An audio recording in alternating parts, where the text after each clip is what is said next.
I have added some more tests for the non-segmentation and the segmentation functions. Let's test them by printing a week's report. First, run all the above cells. Write the function with two parameters, the first being the analytics variable from cell 49, and the second a random starting date in DT date format. You can run the cell with Control Command Enter, and we are getting another error. At the bottom of the error there seems to be a type error concerning the date. When we go to the specific cell, we can immediately spot the error. The start date is not in a string format, while the end date is. Let's change that. Run the cell again, and also run the test again.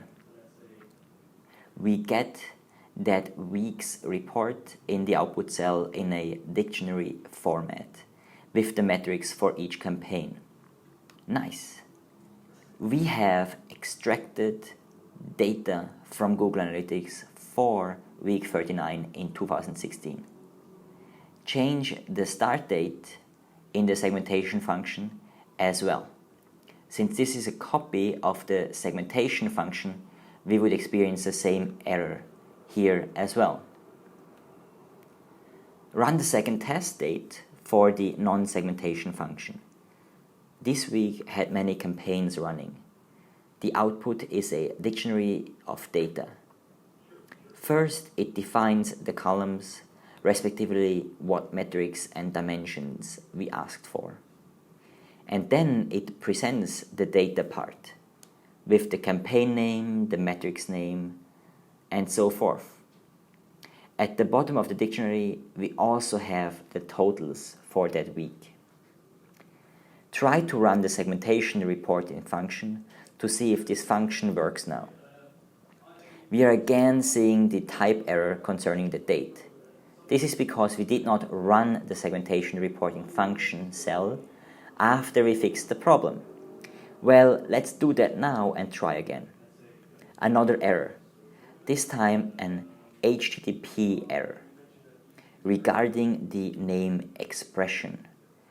The error here is that I did not type the name correctly. It should have been expressions with an S at the end.